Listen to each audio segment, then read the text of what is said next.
Hello students, once again welcome back. So हम लोगों ने क्या स्टार्ट किया था, दैट इज़ ग्रुप 16 एलिमेंट हम लोगों ने देखा था, राइट।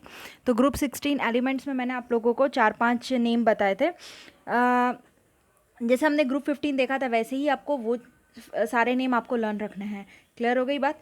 तो उसमें कौन कौन से एलिमेंट्स थे, तो आप लोग को पता है कि ग्रुप 16 में 4-5 एलिमेंट्स आते हैं, that are oxygen, sulphur, selenium, tellurium, polonium and livermorium. Okay, तो ये 4-5 जो नाम थे वो आपको लर्न रखने हैं। अब देखो, मैंने आपको न्यूक्लियर फिजन रिएक्शन बता दिया था कि उसके हिसाब से हम कैसे जाएंगे, लेकिन आप ध्यान रखो कि सिलीनियम और टेरुलियम, इसमें देखो दोबारा से मैं आपको बताती हूँ।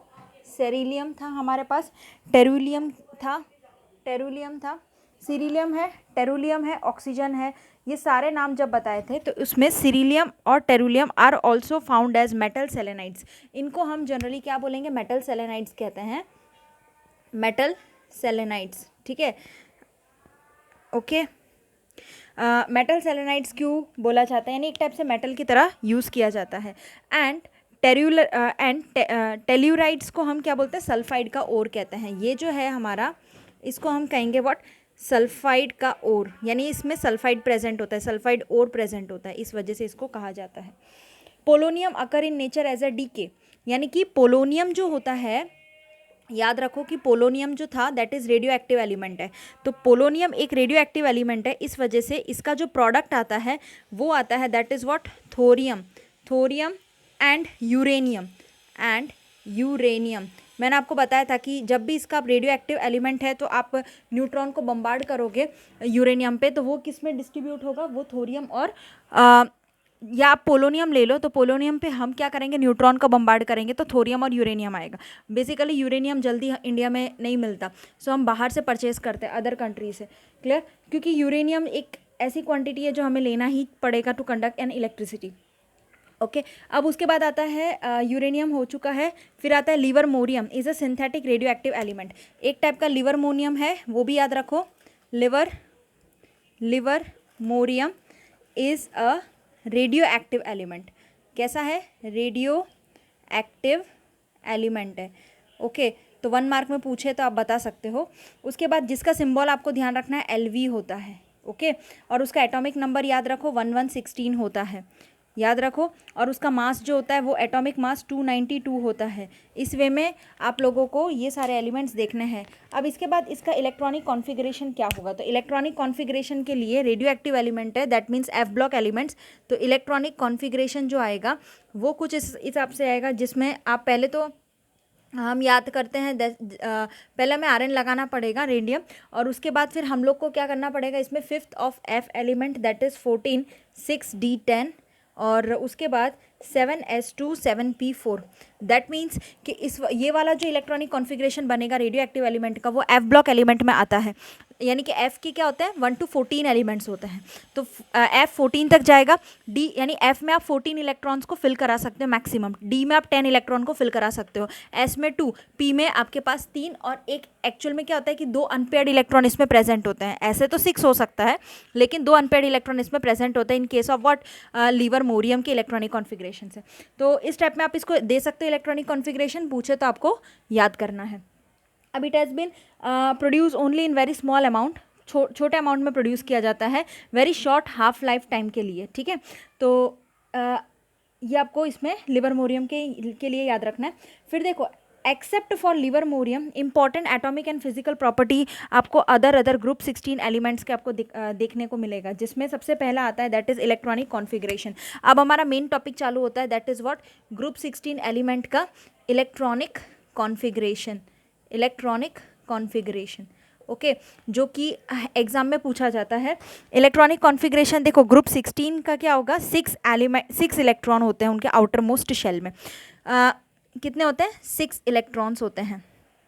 ठीक है, ग्रुप 16 मतलब एक टाइप से क्या होगा, 6 इलेक्ट्रॉन होगा आउटर मोस्ट शेल के अंदर, आउटर मोस्ट शेल में। क्लियर, आउटर मोस्ट शेल में 6 इलेक्ट्रॉन प्रेजेंट होगा, और उस वजह से इसका जो इलेक्ट्रॉनिक कॉन्फ़िगरेशन होगा that is NS2Np4।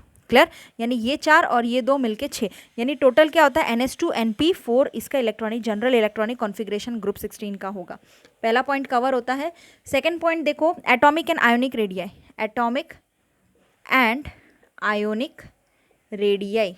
Okay, atomic and ionic radii में क्या बोला है, अब आप जानते हो इस केस में कि धीरे धीरे क्या होता है कि नंबर ऑफ शेल इंक्रीज या डिक्रीज होते हैं। ओके, तो हम लोग बात कर रहे थे एटॉमिक एंड आयोनिक रेडियाई की, तो उसमें आप जानते हो कि है ना, नंबर ऑफ शेल्स यानी कि due to increase in the number of the shell, जैसे जैसे शेल बढ़ते हैं, ठीक है, आप देख सकते हो जैसे जैसे धीरे धीरे आप जानते हो कि नंबर ऑफ शेल बढ़ता है तो एटॉमिक और आयोनिक रेडियाई भी इंक्रीज होता है, बट कहाँ, फ्रॉम टॉप टू बॉटम। तो याद रखो इस चीज़ को कि आप लोगों को एक पॉइंट याद रखना है कि ड्यू टू, इसमें लिखना है ड्यू टू इंक्रीज, जैसे जैसे नंबर ऑफ शेल आपके बढ़ते हैं, KLMN जो भी है, तो धीरे धीरे साइज बढ़ेगा ना, नंबर ऑफ शेल बढ़ेगा, atomic and ionic radii increase from atomic and ionic radii बढ़ेगा, ठीक है, इंक्रीज। दोनों के दोनों टर्म कैसे हैं, एक दूसरे से कोरिलेटेड है। तो इंक्रीज होगा number of shell, atomic ionic radii बढ़ेगा, लेकिन कहाँ से, फ्रॉम टॉप टू बॉटम। क्यों ऐसा है ना, टॉप टू बॉटम ही होता है ना, जो हमने पहले भी देखा था, क्योंकि देखो आप जानते हो कि इसमें एटॉमिक रेडियाई बोलो, ठीक है, ये एटॉमिक साइज जो है वो डायरेक्टली इन्वर्सली प्रोपोर्शनल होता है IE आयोनिक रेडियाई,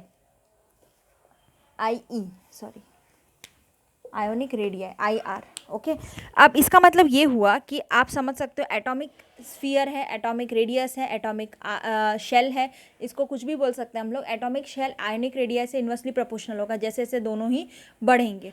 ओके, तो ये था आप लोगों का what atomic and ionic radii. तो आप अगर 16 ग्रुप एलिमेंट्स में देखोगे तो सबसे पहले आपको पता चलेगा आयोनिक रेडियाई वो बढ़ेगा, एटॉमिक रेडियाई कम होगा, लेकिन दोनों एक दूसरे से क्या है, इन्वर्सली प्रोपोर्शनल है। दैट मीन्स के टॉप टू बॉटम में जा रहे हैं। इसका मतलब ये हुआ कि सबसे पहला ऑक्सीजन आता है, तो साइज ऑक्सीजन एटम का क्या होगा, ऑक्सीजन एटम सबसे पहले आता है, इस वजह से उसका साइज टॉप टू बॉटम में इंक्रीज देखने को मिलेगा।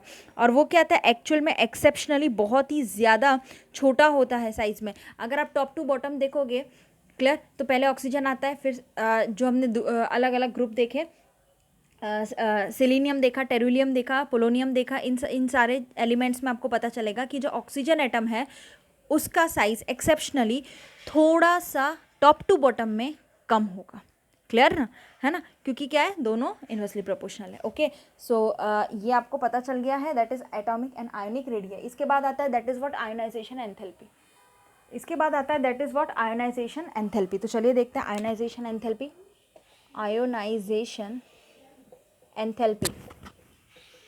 ओके, देखो सारे ही टर्म्स एक दूसरे से कोरिलेटेड है, आप जानते हो। सो ऑब्वियसली आप पढ़ भी चुके हो ग्रुप 15 एलिमेंट के अकॉर्डिंगली, है ना। तो देखो आयोनाइजेशन एंथैल्पी में भी वही चीज़ें आपको देखने को मिलेगी कि आप आयोनाइजेशन एंथैल्पी में डिक्रीज डाउन द ग्रुप, जैसे जैसे आप डाउन द ग्रुप जाओगे तो आयोनाइजेशन एंथैल्पी डिक्रीज करता जाएगा। ओके, इसका रीज़न देखो क्या, it is due to increase in the size. आप डाउन द ग्रुप जाओगे, साइज बढ़ेगी, that means ionization enthalpy decrease होगी। क्लियर, क्योंकि देखो इसमें इलेक्ट्रॉन गेन एंथैल्पी जो होती है, अभी आगे आएगा, मैं आपको बताती हूँ। यानी आपको रीज़न पता चल गया होगा कि मैं क्या बोलना चाह रही हूँ, कि आप ionization enthalpy down the group जाओगे, साइज बढ़ने के कारण कम होगी। Clear, decrease down the group due to increase in the size. However the elements जो इन ग्रुप्स के होते हैं उनकी लोअर आयोनाइजेशन एंथैल्पी वैल्यू होती है कंपेयर टू ग्रुप 15 के कंपेयर में इन 16 की वैल्यूज़ कम होती है according to period. So this is due to the fact that group 15 elements का क्या होता है, एक्चुअल में एक्स्ट्रा स्टेबल होता है। अब क्यों ग्रुप 15 के एलिमेंट्स इतने ज़्यादा एक्स्ट्रा स्टेबल होते हैं, due to half filled p orbital electronic configuration. Actual में ग्रुप 15 में आप जानते हो कि 5 ही एलिमेंट 15, ओके, तो उसके इलेक्ट्रॉनिक कॉन्फ़िगरेशन में आप देखो डी में 5 इलेक्ट्रॉन्स होंगे, जो कि एक्स्ट्रा स्टेबल है क्योंकि हाफ फिल्ड है। हाफ फिल्ड हम किसे कहते हैं, यानी कि डी ऑर्बिटल हमारे पास प्रेजेंट है, लेट अस टेक, तो हम क्या करेंगे, इसमें 5 ऑर्बिटल हमारे पास प्रेजेंट है। ओके, ठीक है, अब पाँचों में एक एक इलेक्ट्रॉन है, दैट मीन्स ये क्या है, हाफ फिल्ड है। कैसा है, हाफ फिल्ड है, यानी ये एक्स्ट्रा स्टेबल होगा। कैसा होगा, एक्स्ट्रा स्टेबिलिटी गेन करेगा। तो ग्रुप 15 के जो एलिमेंट्स होते हैं वो एक्स्ट्रा स्टेबिलिटी गेन करते हैं as compare to group 16 elements. That means हम ये कह सकते हैं कि आयोनाइजेशन एंथैल्पी होता है डाउन द ग्रुप डिक्रीज करता है क्योंकि साइज बढ़ता जाता है। और वी कैन से दैट कि इलेक्ट्रॉन गेन एंथैल्पी या इलेक्ट्रॉन गेन एनर्जी, आप कुछ भी बोलो, that is inversely proportional to atomic size. आई बात समझ में? यानी एटॉमिक साइज बढ़ेगा तो ये इलेक्ट्रॉन गेन एंथैल्पी कम होगा, अगर ये बढ़ेगा तो ये कम हो जाएगा। Clear? Because it is both are inversely proportional to each other. Okay, so this is all about what? Ionization enthalpy. So now electron gain enthalpy आता है नेक्स्ट, वो देखते हैं। Electron gain enthalpy, electron gain enthalpy का मतलब क्या हुआ?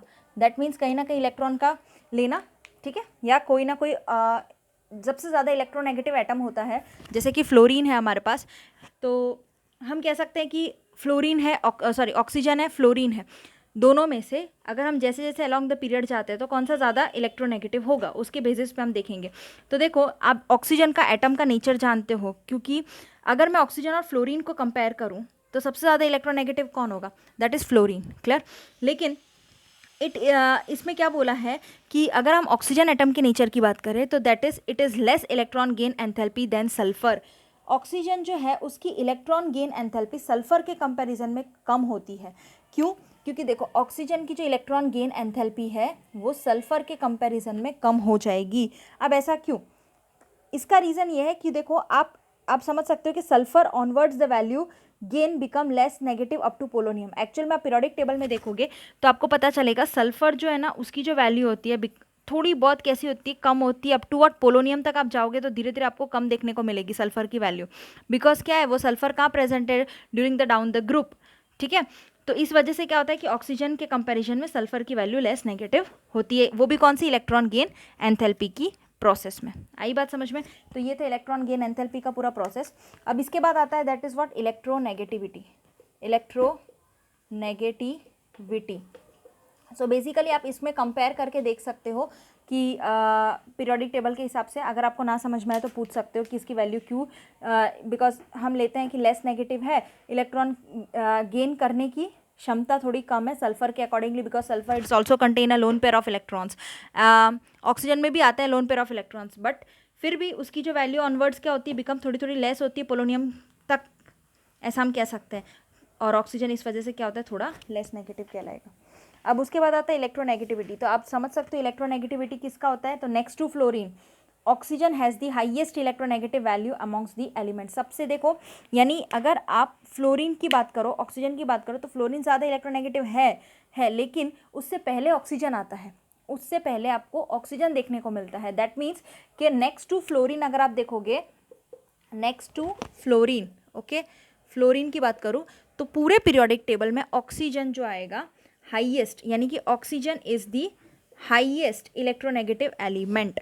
Okay, highest electronegative value, उसकी जो वैल्यू होती है is the highest electronegative value.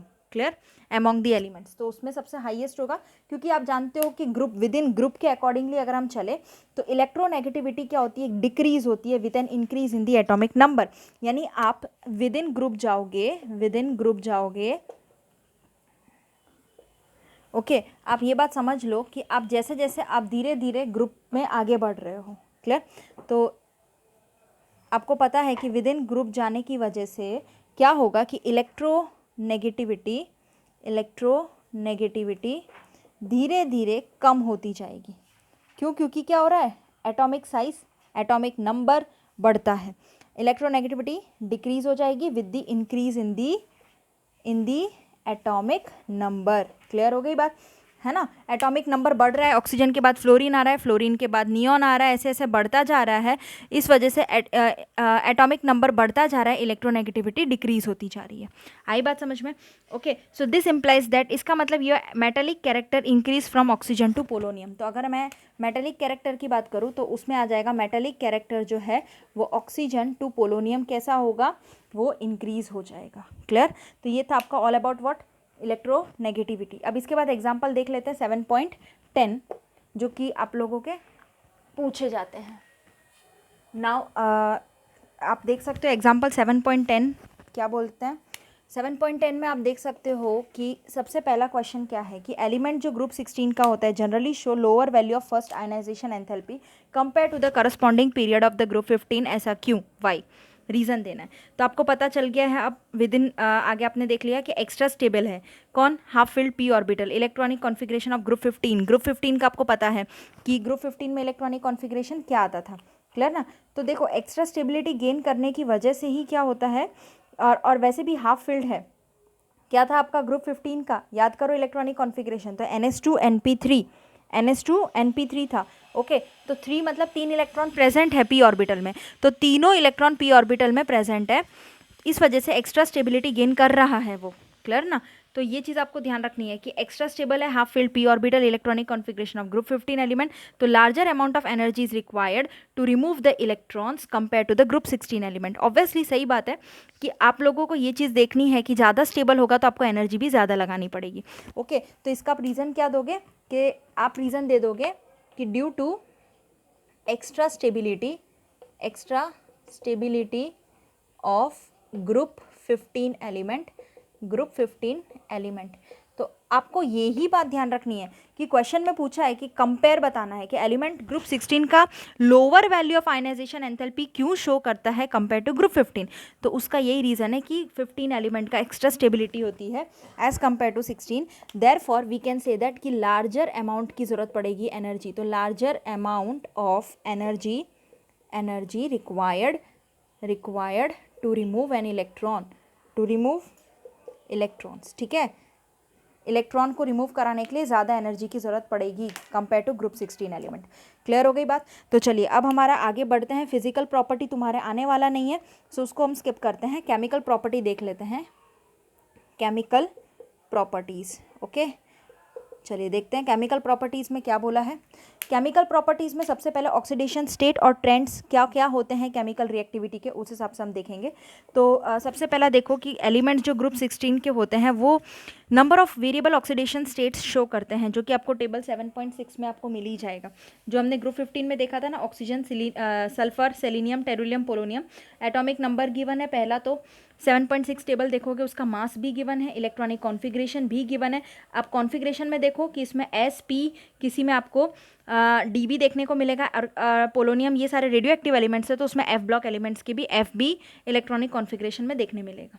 Covalent radius है आ जाएगा, आयोनिक रेडियस, ये आपको टेबल लर्न नहीं करना बट एक बार आपको गो थ्रू कर लेना है। इलेक्ट्रॉन गेन एंथैल्पी की वैल्यू क्या है, इंक्रीज हो रही है, डिक्रीज हो रही है, इलेक्ट्रोनेगेटिविटी इंक्रीज हो रही है, डिक्रीज हो रही है, density, melting, boiling, oxidation state, यानी ये सारी वैल्यूज़ क्या हो रही है वो आपको एक बार जज कर लेना है। एक बार देखना है कि कौन सी वैल्यू कहाँ पे नेगेटिव, कहाँ पे पॉजिटिव, कितनी इंक्रीज कितनी डिक्रीज हो रही है। क्लियर, कोई डाउट हो तो आप पूछ सकते हो। अब देखो इसमें द एलिमेंट जो होते हैं ग्रुप 16 के, तो उसमें ऑक्सीडेशन स्टेट तो आता ही है। तो सबसे पहले आप देखोगे कि जो स्टेबिलिटी होती है -2 ऑक्सीडेशन स्टेट की, that decrease down the group. Actual में ये याद रखो, ग्रुप 16 एलिमेंट्स के अंदर ज़्यादा से ज़्यादा आपको देखने को मिलेगा कि जो स्टेबिलिटी -2 की होती है ना, जो ऑक्सीडेशन स्टेट में, यानी कि आप देख सकते हो जो चार्जेस में आपको अलग अलग वेरिएशन देखने को मिलेगा, दैट इज स्टेबिलिटी। तो stability -2 oxidation state decrease down the group, ये धीरे धीरे क्या होगा, डिक्रीज करने लगेगा इसकी जो स्टेबिलिटी है वो। और पोलोनियम जो एक ऐसा कंपाउंड है रेडियो एक्टिव एलिमेंट, जो कि क्या करता है, हार्डली -2 ऑक्सीडेशन स्टेट शो करता है। Clear, hardly, it hardly shows -2 oxidation state, क्योंकि it's a radioactive element. So since electronegativity of oxygen is very high, हम जानते हैं कि ऑक्सीजन की जो इलेक्ट्रोनेगेटिविटी है बहुत ही ज़्यादा हाई होने की वजह से it show only negative oxidation state as -2। इस वजह से वो ओनली -2 ऑक्सीडेशन स्टेट शो करेगा, except in case of OF2। लेकिन आप देख सकते हो कि it show only negative oxidation state as -2 because it's highly electronegative. लेकिन except in case of what, OF2 में को छोड़ के, और accept in case of OF2 को छोड़ के, जहाँ पे उसका ऑक्सीडेशन स्टेट क्या होता है, +2 होता है।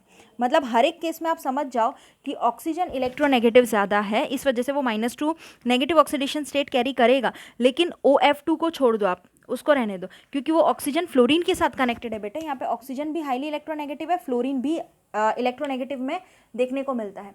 सो दोनों ही आपस में कनेक्टेड है, तो इस वजह से हम क्या कह सकते हैं कि ऑक्सीजन, उसमें भी सबसे ज़्यादा ऑक्सीजन है, तो हम क्या कहेंगे कि oxygen -negative oxidation state show करेगा। लेकिन अब फ्लोरीन के साथ OF2 आएगा, तो उसमें except OF2 it carry +2 oxidation state. Clear हो गई बात, तो उसमें +2 आएगा। बिकॉज ये ऑक्सीडेशन स्टेट मैंने आपको निकालना सिखाया था, तो उसके बेसिस पे आप बता सकते हो। अदर एलिमेंट जो होते हैं ग्रुप, इन्हीं सारे ग्रुप के ऑफ द ग्रुप एग्जिबिट, तो अदर एलिमेंट्स में आप जानते हो कि कॉमन +2 +4 एंड +6 ऑक्सीडेशन स्टेट आते हैं। तो उनमें है ना, बट ये 3 ऑक्सीडेशन स्टेट आपको ध्यान ही रखने हैं, लेकिन +4 एंड +6 आर मोर कॉमन। ये 2 ऑक्सीडेशन स्टेट ना बहुत ही ज़्यादा कॉमन देखने को मिलता है। क्लियर हो गई बात? बहुत ही ज़्यादा कॉमन ऑक्सीडेशन स्टेट्स हैं। अब हमारी तो कौन सी बात है, हमारी तो ग्रुप 16 की बात हो रही है। तो आपको ध्यान रखना है कि सल्फर, 3 एलिमेंट याद रखो, सल्फर, सिलीनियम एंड टेरुलियम, ये जो तीनों एलिमेंट है, okay, that usually shows what, +4 oxidation state. ये दोनों मोर कॉमन बोला है ना, इन दोनों को मोर कॉमन ऑक्सीडेशन स्टेट बोला, तो ये तीनों एलिमेंट्स जो है वो +4 ऑक्सीडेशन स्टेट शो करते हैं। 1 मार्क में आपको आ सकता है MCQ में। क्लियर? मतलब कंपाउंड्स के साथ, in their compounds, where oxygen जो है, ऑक्सीजन जो अगर मैं बात करूँ ऑक्सीजन की एंड फ्लोरीन या उसके साथ कोई भी फ्लोरीन वाला भी कंपाउंड है, ऑक्सीजन एंड फ्लोरीन, वो कौन सा आएगा, वो आपको +6 ऑक्सीडेशन स्टेट शो करेगा। क्लियर हो गई बात? तो स्टेबिलिटी जो होती है +6 ऑक्सीडेशन स्टेट की, वो डिक्रीज हो जाती है। क्यों ऐसा? Down the group. और स्टेबिलिटी +4 ऑक्सीडेशन स्टेट की इंक्रीज हो जाती है due to inert pair effect. Clear? अब ये क्या था, मैंने आपको बताया था, इनर्ट पेयर इफेक्ट का मतलब होता है डी ऑर्बिटल प्रेजेंट नहीं है, सारे के सारे एस ऑर्बिटल में आ जाते हैं। Outermost shell S block जो है ना, वो एस ब्लॉक में पार्ट क्या करेगा, करेगा या नहीं करेगा, क्योंकि डी ऑर्बिटल हमारे पास है या नहीं है, वो इनर्ट पेयर इफेक्ट में हमने देखा था। तो एक चीज़ ध्यान रखो, मैं आपको बता रही हूँ अभी, यस आप ये चीज़ ध्यान रखो कि जो हमारा +6 ऑक्सीडेशन स्टेट है, मैंने आपको कंफ्यूज करने के लिए क्या बोला कि एस ऑर्बिटल में चला जाएगा, लेकिन क्या इनर्ट पेयर इफेक्ट यही था? नहीं। याद करो थोड़ा सा कि +6 ऑक्सीडेशन स्टेट क्या बोल रहे हैं कि उसकी स्टेबिलिटी थोड़ी कम हो जाएगी डाउन द ग्रुप।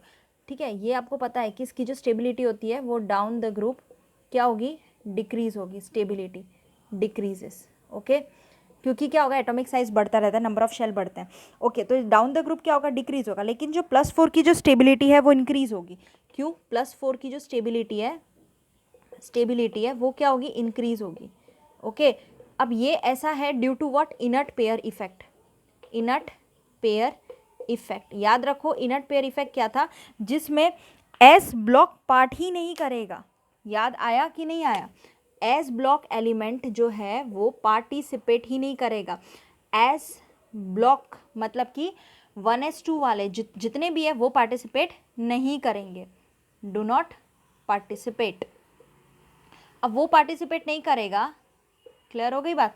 तो पेयर इनर्ट पेयर में जो बॉन्डिंग बनेगी +4 एंड +6 ऑक्सीडेशन स्टेट की, वो उसको हम प्राइमरीली कोवलेंट लेंगे नॉर्मल बॉन्डिंग के हिसाब से। क्लियर हो गई बात? यानी कि जो भी हमारे पास बॉन्डिंग पेयर है, इफेक्ट है, उसमें आपके अलग अलग ऑर्बिटल्स आ जाएंगे, लेकिन एस ब्लॉक इनर्ट पेयर में इफेक्ट नहीं करता। क्लियर? तो ये था क्या पूरा आपका ऑक्सीडेशन स्टेट का जो ट्रेंड्स है वो। क्लियर हो गई बात? इनर्ट पेयर इफेक्ट याद रखना, जिसमें एस ब्लॉक पार्टिसिपेट नहीं करता, बाकी सारे आएंगे। ओके, आउटर मोस्ट शेल की बात हो रही है, जो कि मैंने आपको पहले बताया था, इनर्ट पेयर 15 में भी आ चुका है। एनामोलस बिहेवियर ऑफ ऑक्सीजन, अब ये पूछा जाता है एनामोलस बिहेवियर, नेक्स्ट टॉपिक आता है जो कि आपको एग्जाम में आएगा। एनामोलस बिहेवियर, कोई भी डाउट हो बच्चों तो आप मुझसे पूछ लेना, of oxygen. Okay, anomalous behaviour क्या होता है ऑक्सीजन का, तो उसकी बात करें तो जो भी ऑक्सीजन होता है, एनामोलस बिहेवियर ऑक्सीजन का, जैसे कि like other member of P, जैसे दूसरे मेंबर अगर हम देखें पी ब्लॉक एलिमेंट्स के, तो second period is due to the small size and high electronegativity. अगर हम दूसरे मेंबर्स को देखें किसके, पी ब्लॉक एलिमेंट्स के, तो आप जानते हो कि पी ब्लॉक एलिमेंट्स के अंदर जो हमारा सेकेंड पीरियड होता है, सेकेंड पीरियड जो होता है, उसमें आप देखोगे कि उसमें is due to its small size, इसका साइज कैसा होता है, सेकेंड पीरियड का स्मॉल होता है। ठीक है, स्मॉल साइज होता है, दैट मीन्स क्या होगी, हाई इलेक्ट्रोनेगेटिविटी होगी, हाई इलेक्ट्रोनेगेटिविटी। आप ये बात जानते हो ना, जितनी स्मॉल साइज होगी उतना ज़्यादा इलेक्ट्रोनेगेटिव होगा। ओके, ये तो आपको पता है। अब उतना ज़्यादा इलेक्ट्रोनेगेटिव होगा, तो एक टिपिकल एग्जांपल अगर हम ले small size and high electronegativity की, that is in the presence of strong hydrogen bonding which is known as water. Water का ले ले, क्योंकि वाटर में क्या करता है, ऑक्सीजन हाइड्रोजन के साथ हाइड्रोजन बॉन्डिंग बनाता है। ओके, क्लियर हो गई बात, है ना, जो कि हमें देखने को मिलता है हाइड्रोजन बॉन्डिंग। और वही अगर आप H2S ले लो तो इसमें आपको कोई भी नो हाइड्रोजन